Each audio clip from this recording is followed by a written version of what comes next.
ഒരു ചായ കുടിക്കാൻ പോയാലോ? ഇന്ന് ഞാനും എൻ്റെ സിസ്റ്ററും കൂടെ ഈവനിങ് ഒരു 5 o'clock ആയപ്പം ഒരു ചായ കുടിക്കാമെന്ന ഉദ്ദേശത്തോടു കൂടി പുറത്തേക്ക് ഇറങ്ങിയതാണ്. ഈ ഒരു സ്പോട്ടിലേക്കാണ് വന്നത്. നല്ല റിലാക്സ് ചെയ്ത് കുറച്ച് ഫുഡൊക്കെ ടേസ്റ്റ് ചെയ്തിരുന്ന് സമാധാനമായിട്ട് പോകാൻ പറ്റിയ ഒരു ആംബിയൻസ് ഉള്ളൊരു സ്ഥലമാണിത്. അപ്പോൾ ഇടയ്ക്കിടയ്ക്ക് ഞങ്ങളിപ്പോൾ വരലും ഉണ്ട് ഇങ്ങോട്ടേക്ക്. വന്ന പാടെ തന്നെ ചായയും ഉഴുന്നുവട പരിപ്പുവടയൊക്കെ അകത്താക്കിയെങ്കിലും വയറങ്ങോട്ട് ഫുള്ളാവാത്തതുകൊണ്ട് ഒരു മസാല ദോശയും മോമോസും ഓർഡർ ചെയ്തു.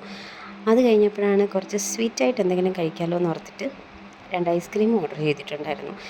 ശരിക്കും പറഞ്ഞാൽ ഇതേപോലെ നമ്മൾ ഒന്ന് റിലാക്സ് ചെയ്യാനും നമ്മുടെ മൈൻഡൊക്കെ ഒന്ന് ഓക്കെ ആക്കാനും ഒക്കെ പുറത്തേക്ക് പോകണമെന്ന് തോന്നുമ്പം കൂടെ വിളിക്കുമ്പം വരാനൊരാളുണ്ടെങ്കിൽ അത് ശരിക്കും പറഞ്ഞാൽ ഒരു ലക്കാണ്. എൻ്റെ ലൈഫിൽ എൻ്റെ അനിയത്തിയും പിന്നെ എൻ്റെ ഹസ്ബൻഡുമാണ് ആ 2 ആൾക്കാർ.